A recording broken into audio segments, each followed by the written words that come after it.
इलाहाबाद में एक स्कूल के प्रिंसिपल सबबुल हसन रोड पकड़ करके सड़क के किनारे से धीरे धीरे अपने स्कूल में पढ़ाने के लिए जा रहे थे। तभी बाइक सवार दो व्यक्ति आए और उन्होंने सीधे बाइक से चलते हुए ही उनको सीधे गोली मार दिया। गोली लगते हुए ही वह तुरंत वहीं रोड पर गिर पड़े और तड़प तड़प करके उनकी मृत्यु हो गई। पुलिस को जब कॉल किया गया अगल बगल के लोगों द्वारा तो पुलिस आई और उनको उठा करके जब अस्पताल ले गई तो डॉक्टर ने यह घोषित कर दिया कि अब तो यह मर चुके हैं। पुलिस जब मामले की तहकीकात करने पहुंची तो पुलिस ने जब सब कुछ पता लगा लिया तो उनके शक की सुई एक नाबालिग के ऊपर जा कर के ठहरी जो कि कक्षा 10 का छात्र था। मगर ऐसा क्या हो गया, क्यों इस नाबालिग ने ऐसा खतरनाक कदम उठाया? और जब उस नाबालिग को जब पुलिस ने पकड़ा और उस पुलिस ने नाबालिग देखते हुए उस लड़के से जरा भी सख्ती नहीं की और उसने पूछा कि क्या तुमने ऐसे किया है, और वह नाबालिग लड़के ने सीधे जवाब दिया, हाँ मैंने ही किया है, क्योंकि उस प्रिंसिपल को तो वैसे भी मरना था और मुझे अपने काम का जरा भी अफसोस नहीं है। फिर ऐसा क्या माजरा हुआ कि कक्षा 10 में पढ़ने वाला छात्र जो कि काम बड़े बड़े शार्प शूटर भी करने में थर्राते थे, उसने क्या हुआ कि इतनी आसानी से उसने चलते हुए गोली मार दिया और जिसका इस लड़के के ऊपर जरा भी फर्क नहीं पड़ा। क्या माजरा था, ये जानने के लिए हम लोग आज की इस कहानी की आइए दोस्तों पड़ताल करते हैं। दोस्तों नमस्कार, मैं नीरज सेल्फेल। तो दोस्तों मुरादाबाद जिले के मैनाठेर थाना क्षेत्र के गांव रहटा में मां कविता, पिता रंटू राघव, बड़ा भाई शिवम राघव और इनका जो भाई है हर्ष, ये सभी लोग रहा करते थे। और पिता जो इनके रंटू राघव थे वह एनडीपीएस एक्ट में कर्नाटक में किसी मामले में बंद हो गए, जिसकी वजह से परिवार की स्थिति काफ़ी ज़्यादा दयनीय और हालात काफ़ी ज़्यादा खराब हो गए थे, जिसकी वजह से इनको शहर में आना पड़ गया। और यहीं पर आकर के माँ घर घर जाकर के काम करने लगी और जो इनका जो बड़ा भाई था वह जाकर के बड़ा भाई शिवम राघव जाकर के मकानों में पीओपी का काम करने लगा। माँ और भाई ने मिलकर के आदित्य को शहर के काफ़ी नामी स्कूल में पढ़ा रहे थे। लेकिन ऐसा क्या माजरा हो गया कि यह इतना पढ़ने लिखने वाला लड़का इतना खतरनाक कदम उठा लिया? इसके पीछे की जब केस की स्टडी की गई तो असल मामला निकल करके सामने आया। असल में इनका एक छोटा भाई था जिसका नाम था प्रिंस बचपन से ही पढ़ने लिखने में काफ़ी तेज था और उसकी उम्र थी महज 14 साल और उसने इसी साल फरवरी 2024 में आत्महत्या कर लिया।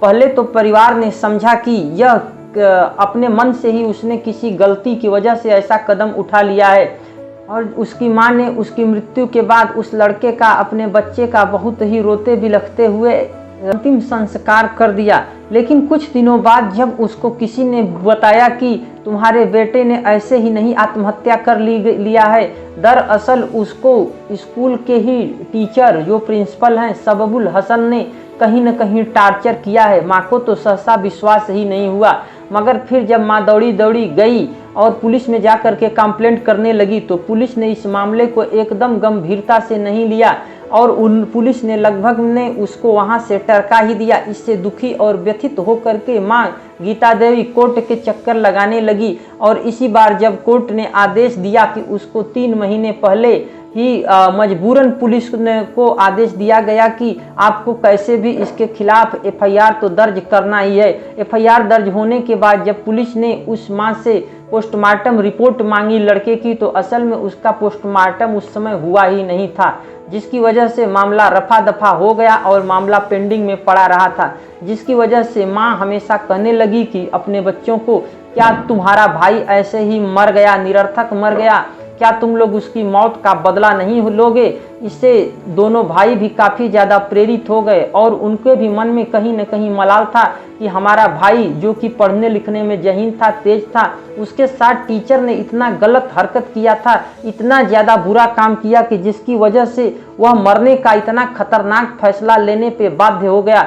दोस्तों ये बहुत ही हमारे विद्यालयों की मर्मांतक स्थिति है, बहुत ही खराब और दयनीय हालत है कि हमारे विद्यालयों में पढ़ाई के बजाय लड़कों की कभी कभी पिटाई भी की जाती है।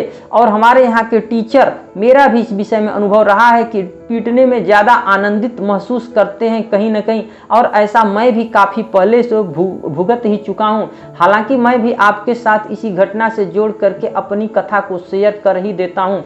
असल में मैं सन 1992 या 94 के लगभग, मुझे अच्छे से याद नहीं है, मैं कक्षा 2 में पढ़ाई कर रहा था और उस समय वहाँ के टीचर बहुत ज़्यादा लड़कों को बांधते थे, मारते थे, जिसकी वजह से काफ़ी ज़्यादा लड़के स्कूल छोड़ कर के भाग गए थे और दोबारा पढ़ाई करने भी नहीं आए थे। इसका मैं खुद का एक भुक्तभोगी उस समय रहा। हालांकि मैंने डर डर के किसी तरह से पढ़ाई तो जरूर कर ली, मगर उससे हमारे विकास में, पर्सनैलिटी डेवलपमेंट का कार्य हर हाल में रुक गया था। आज मैंने मौका देख करके आप सभी लोगों के साथ अपनी भावनाओं को शेयर कर दिया।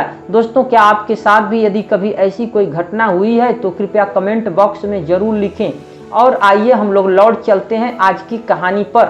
फिर उसकी माँ ने जब मौके को देख करके सब कुछ जब पता लगा लिया तो इस तरीके की स्थिति को देखते हुए भाइयों को उसने जब प्रेरित करना शुरू कर दिया कि क्या अपनी भाई की मौत का बदला नहीं लोगे, तो भाइयों में भी कहीं न कहीं से तकलीफ की भावना भरती गई थी और इसी भावना को अपने अंदर वे लोग समूआते हुए और उन्होंने ऐसा गलत हरकत करने पे मजबूर हो गए। हालांकि मैं कहीं से भी इस घटना का समर्थन नहीं करता हूं, मगर यह घटना काफ़ी ज़्यादा मर्मांतकारी और हृदय पर चोट करने वाली मुझे लगी, इसलिए मैंने आप सभी लोगों के साथ शेयर किया। दोस्तों, आप लोगों की क्या है इस घटना के बारे में राय, हमें कमेंट बॉक्स में ज़रूर बताइए। और इस मामले में क्या कहीं न कहीं पुलिस भी दोषी है भारत की, कहीं न कहीं कोर्ट भी दोषी है और कहीं न कहीं हमारी शिक्षा व्यवस्था भी दोषी है। आप लोग क्या सोचते हैं? फिलहाल तो वो लड़का जेल में है, लेकिन उसके भविष्य पर तो खराब असर इसका बहुत ही ज़्यादा पड़ ही गया।